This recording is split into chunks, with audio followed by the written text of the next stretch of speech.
everybody. Welcome to Tuesdays at 2. Normally the first Tuesday of the month. Delayed to circumstances beyond our control. Well, here we are. And I hope you all got the newsletter today. But let me introduce myself. I'm Janet Prey. I'm the pattern designer and head teacher at Islander Sewing Systems. We've got lots of things to offer. We've got a great YouTube channel with lots of sew-alongs. Some of our patterns have been produced as sew-alongs on there, and two of our latest patterns are actually have a pattern guide, so it's very detailed pattern guide sew-along. So, our website's full of some really great products and good information. At the top of our website, you can sign up for our newsletter across the black menu bar at the top.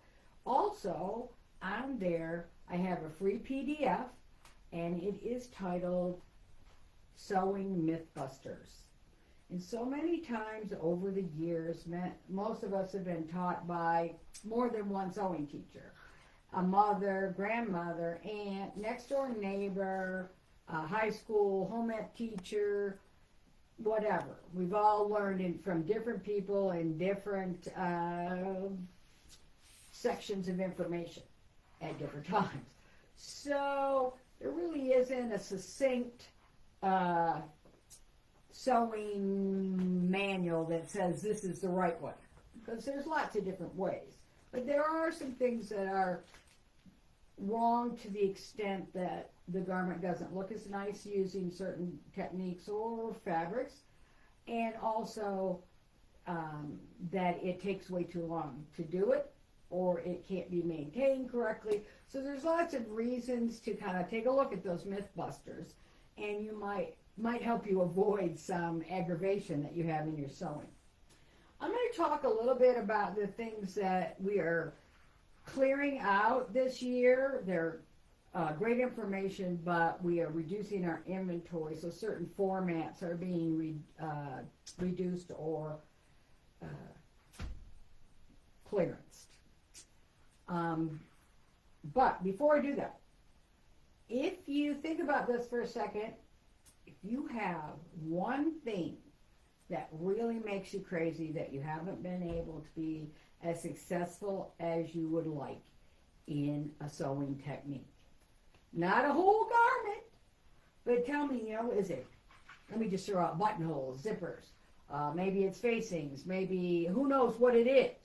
But if there's something that you either avoid or you do it, but you're never really thrilled with the way it turns out, I want to hear about that, and we'll cover that after I go through some of these things. We don't have any questions at this point, I would assume. All right. So, last week we started with clearing out the DVDs from Connie Crawford, and there are 3 of them, and they're all about fitting. So there is the custom bodice, and then there's the custom fitting and truing, and then the custom pant.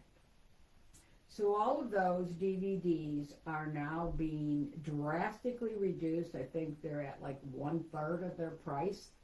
And they're on their website. There is a limited amount.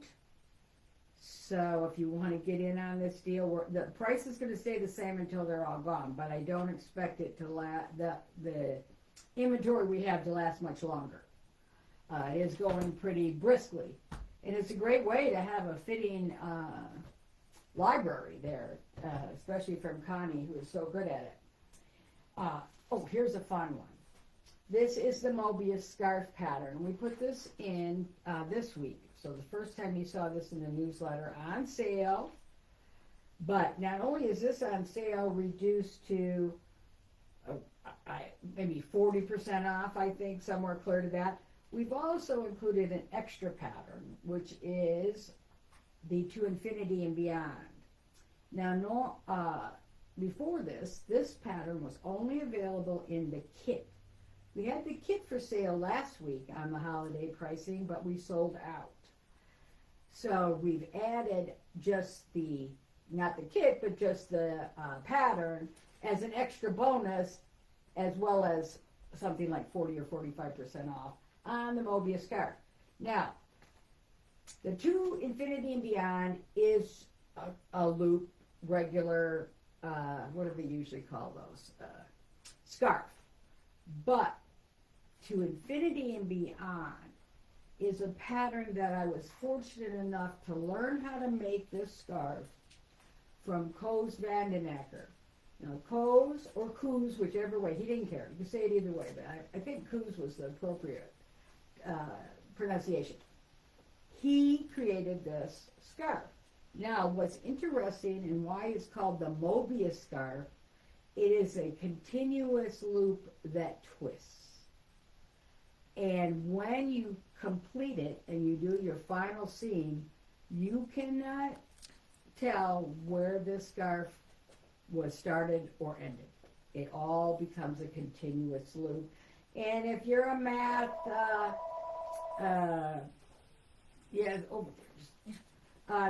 if you're a math fanatic, you may know. And Mobius created that continuous loop that's got the twist in it. They use it oftentimes for like fan belts, which causes it not to wear on one side because it's twisted. It's a pretty cool thing. Anyways, that's why it's called the Mobius scarf, and it's a really fun thing. You can make these out of any fabric that is soft and drapable, from knit, like nice jersey knit, to chiffons, and anything in between. So it's fun. This one takes 3 coordinated fabrics. I'm not sure. This one takes several more, maybe 5 or 6. I just don't remember. I haven't made it recently. But I do have a drawer full, and I use them often. Okay, another fun thing. This is one. When was this pattern created? It's called the Double Green. And do I have a copyright date? I do not. Oh, 2009. So we created this in 2009 because we had an expo and we had an area where people could take old blue jeans and just sit down and sew and make it into something else. So we bought a lot of old blue jeans from Salvation Army. Well, there was a lot of them left, and they ended up in the middle of my studio on the floor for about a week. Big pile of jeans. And I said, what can I do with that? Well, I've always thought that it made sense to have cloth grocery bags rather than the plastic for a myriad of reasons, besides the fact it's better for the environment. Because not only do the plastic garbage bags end up in the trash and the landfill, but so do blue jeans. So take your blue jeans, you need 2 pair, cut them up, and you can make a wonderful grocery bag. The other thing I want to tell you about this grocery bag is I designed it specifically after the good old-fashioned brown paper grocery bag. It's the same size and shape because you don't want anything smaller or bigger. If it's bigger, then it gets too heavy to carry. If it's smaller, it doesn't hold enough. So this is definitely made to house groceries. And the handles are nice and sturdy. I can carry several of these at a time. But anyways, I encourage you to use cloth shopping bags, whether you make them out of blue jeans or not. But this is a great option. And there's several examples of how to do it and different designs you can do. And you can make them out of, I do it a lot out of, if I've got some extra upholstery fabric left over after a project, I'll make one out of that as well. Okay. Apron chic. We came up with this a few years ago when I wanted to teach a class to beginners. So this is a great way to learn to sew. It's also a great way to begin Islander sewing techniques. So in here, they're going to learn how to put a pocket on. They're going to put a waistband on. They're going to put in some darts. I do believe there are darts, but don't quote me on that. I thought there was. Anyway, they're also going to do understitching. And the understitching video that I did was on this apron. a different print, but on this apron where we have this big long neckline that we want to lay flat and we don't want the facing to show.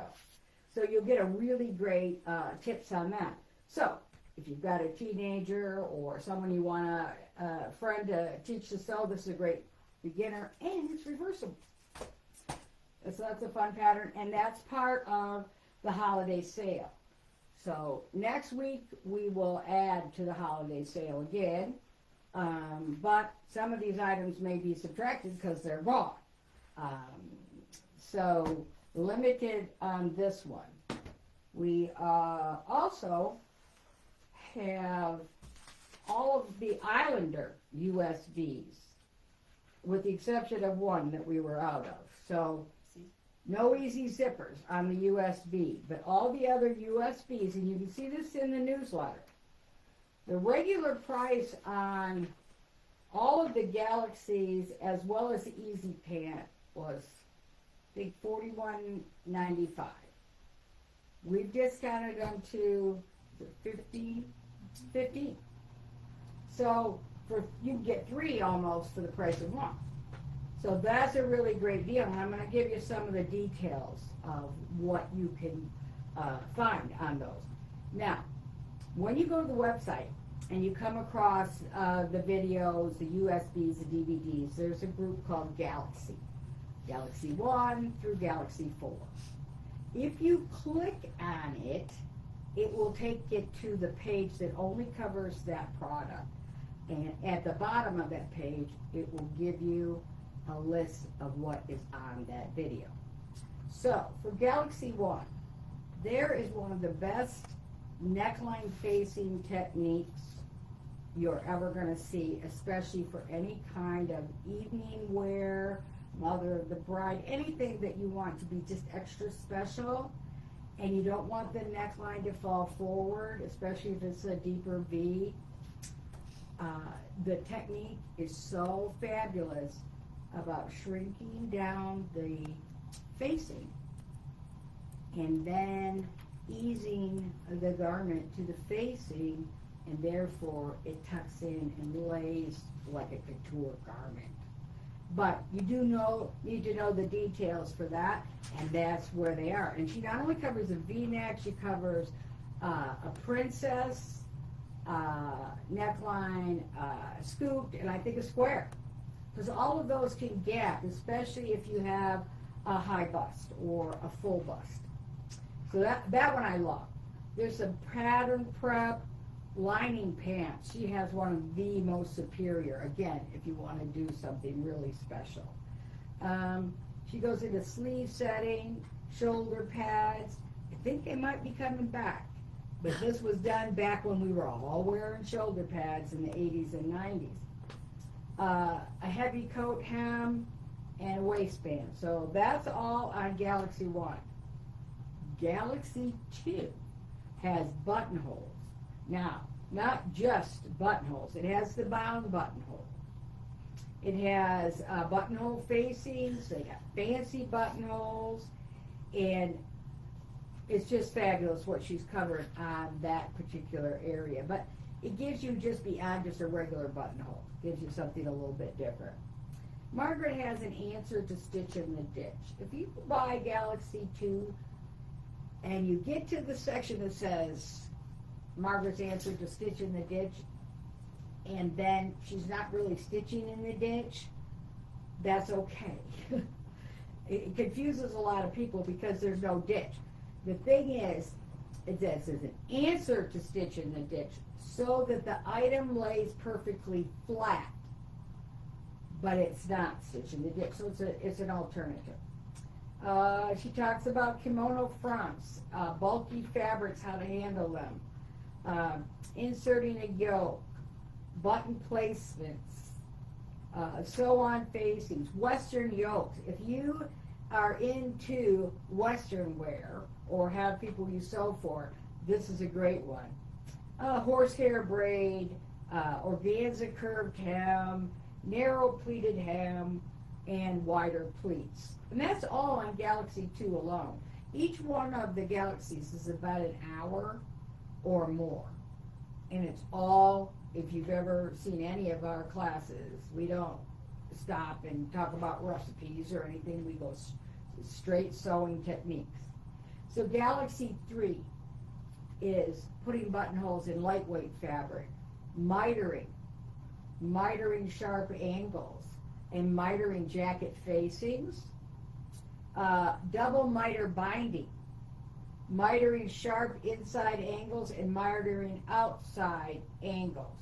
Now, those are complicated. A square angle is pretty easy to miter, but when you get to collars, and you've probably seen some nice suits in a department store, and they've got a nice binding that goes all the way around a collar, pointed collar, and a lapel.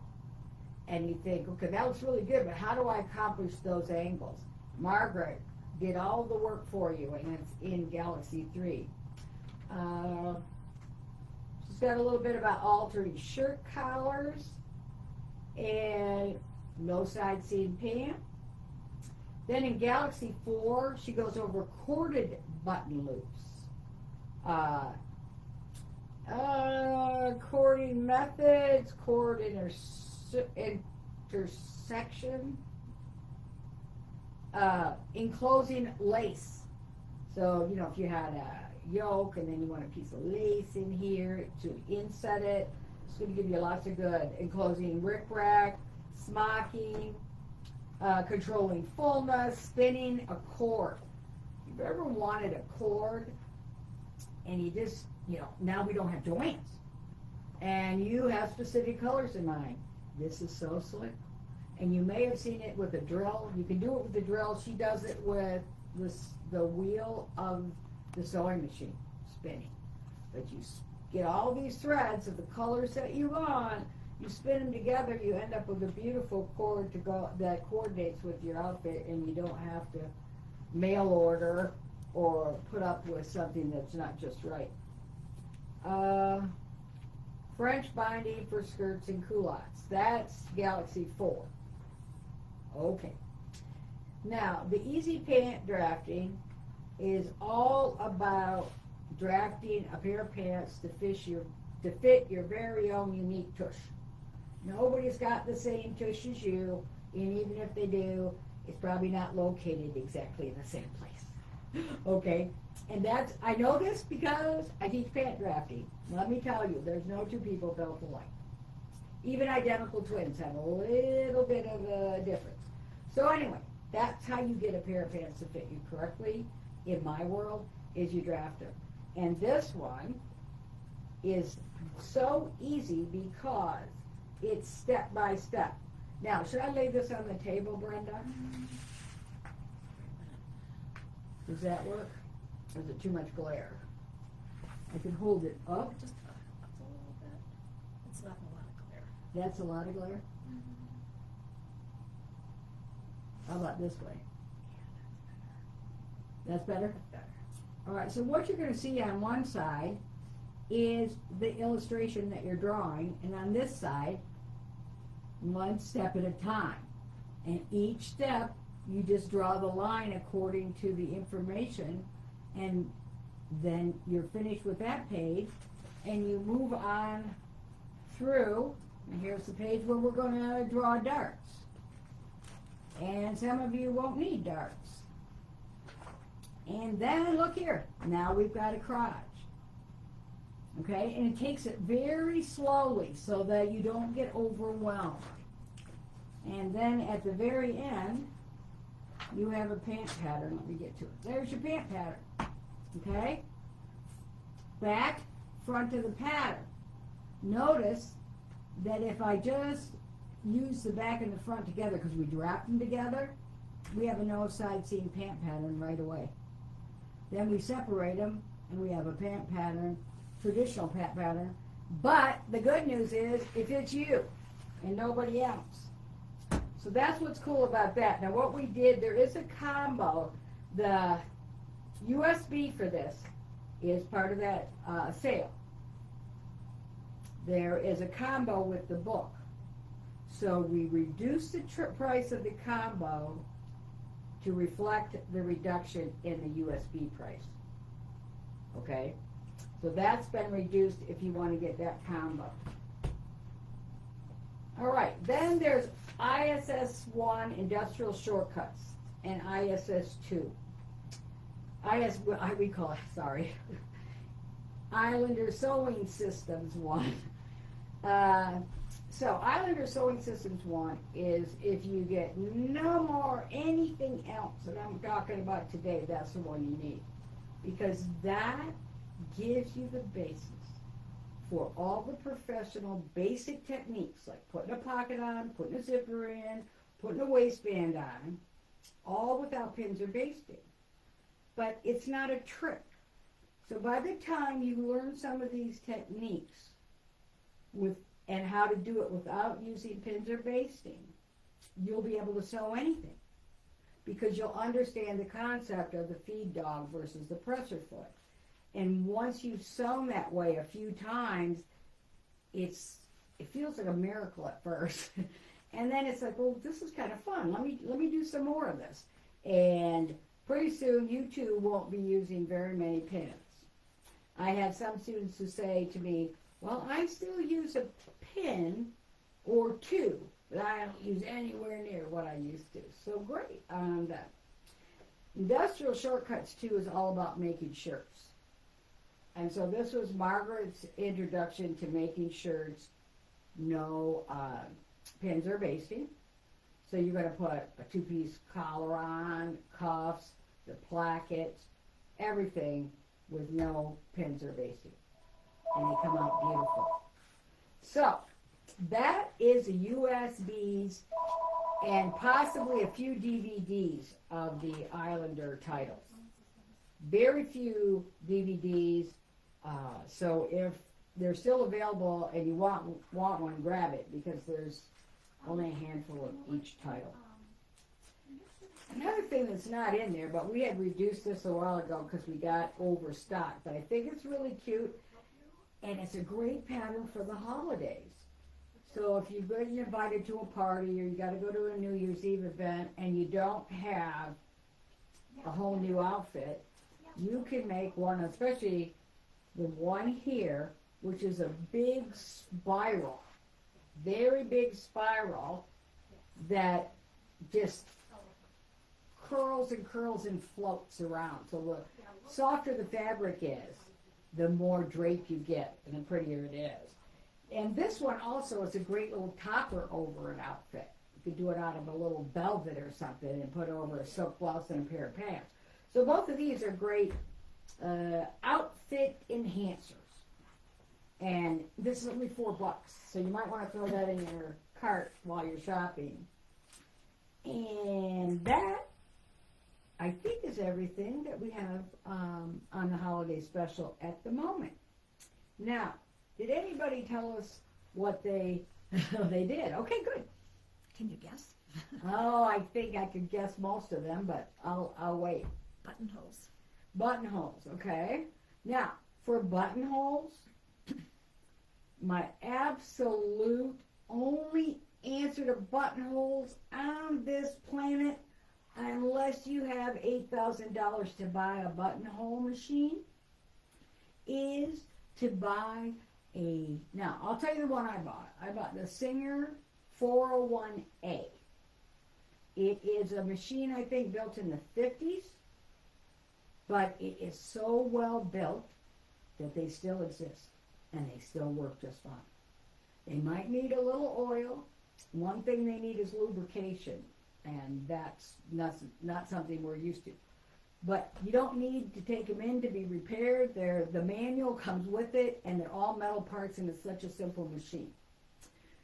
You can get them for anywhere from $50 to $450, just depending. Maybe there's somebody on your Facebook marketplace selling one. I think that's where Michelle bought hers, and I think she got hers for $125, and I had sent away for mine on eBay and paid over $400. And hers looks like it's just as good as mine. So shop around. But then that machine doesn't make the best buttonhole in the world. It's the buttonhole attachment. Brenda, is there a box maybe back there of a buttonhole attachment? I have one. You have one? Okay. We're going to show you the box. They were made first by a company called Grice. Griese or something similar to that. And they are a full attachment that a buttonhole cam goes into. It hooks onto the foot of your machine. You set your machine up for zigzag, and you turn it on, and this baby does a perfect buttonhole every single time. Every single time. And there are some samples back there, Brenda, on that bulletin board. I think the denim ones were really good. Also, Singer made them for the touch and sew machines and the Futuras back in the 60s. These are the same, work exactly the same. They look like this. They look like this. And this opens up, and the cam for the size buttonhole you want just pops in there. This machine can't stop too soon. It can't go too long, like so many home machines will bugger up, and all of a sudden you got this lopsided buttonhole. Never with these. Now, let me show you these buttonholes, girls. Look at this. Every single time, it just makes beautiful buttonholes. When I did buttonholes on a home machine, I used to stress terrible. I started at the bottom in case it buggered up, and by the time I got near the top, I was doing pretty good. And man, every single time that top buttonhole would be the one that would bugger up. So I got frustrated, and I remembered that I used to make beautiful buttonholes on my Singer Touch and Sew with this thing. So I went onto eBay, and if any of you have been around long enough, you know my daughter used to just harass me over how many I bought, because I did buy a lot, maybe 12, maybe more. Some of them are so cute. But anyway, all you need is one that will fit your machine. The thing you need to know is, does your machine have a slant needle? And but the boxes will tell you what the qualifications are to use this. And they're all over eBay, these, as well as the 401As. Now, to learn more about that, to actually see it in action, I did a YouTube video. It's called Buttonhole. I think it's probably in the playlist. But it's called Buttonholes, and you will see the machine in action. So get a real good sense of it. But and again, this is such an inexpensive investment for buttonholes if you make very many. Plus, you can leave that machine set up to the perfect tension, the perfect zigzag that you like. And every time you need to make a buttonhole, you can just walk over there, do your first buttonhole test, and you're off to the races. Where changing everything in a machine makes me cuckoo. I'm like, I could be done by now. I gotta change all these parts. So I like not changing parts. All right, well, I've solved that problem, I hope. Question, do you know how often you have to lubricate the 401? Not very often. Of course, I don't use it very often because I only use it for buttonhole. But the little manual that comes with it will tell you. And you take it, it's one of those that was meant to be in a cabinet. So it's like a little box bottom. It's not meant to be sit up. These machines were made before people got silly and thought that a portable machine was a better way to sew, and then started sewing on those little tiny beds. So this machine will not be in a bed. I bought a very, I think, $99 table that comes with an extension that goes around it from Aero Cabinet. And that's what I did, and it just sits there. And I have only, when I first got it, I oiled it, and I put that lubricant on where they told me to. But I wouldn't think you'd have to do it more than once a year. You live in a dry climate, maybe a little more, because sometimes the dry climate will dry out the oils, but I don't know that much about it. Okay, what else? That's it. Okay, I'm going to tell you about buttonholes one more thing. The reason that you have so much trouble with buttonholes in the home machine is because, well, number one, they think they can get away with just giving you something that sort of works. But if I was to pay $8,000 for a sewing machine and I couldn't make a decent buttonhole on it, I'd be pretty angry. So what happens is the machine is calibrated to do one of two things. Count the stitches or count the distance that it's going. So if you tell one of those electronic machines, I'm going to make a half-inch buttonhole.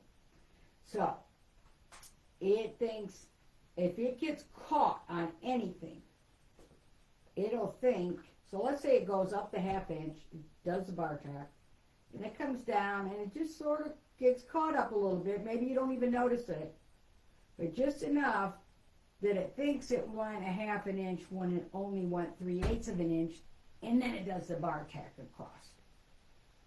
You got to take that whole buttonhole out.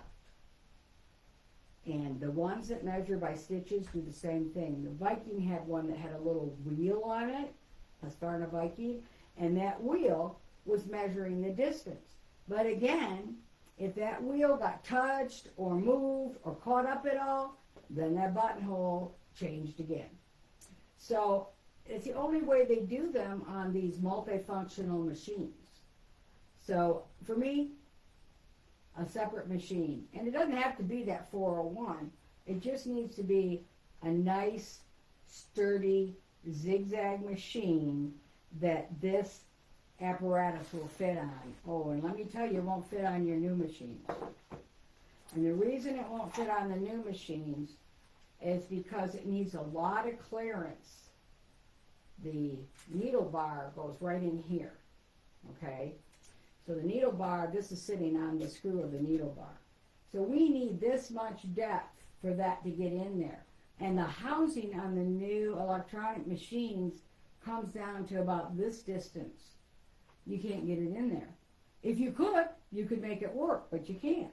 So you need to know that you have enough clearance and that it will, that the machine can zigzag, and that's all you need to know. And the rest, as long as it works properly, is good. All right. So those are the only two things. All right. That's pretty good. We got some good sewers here today.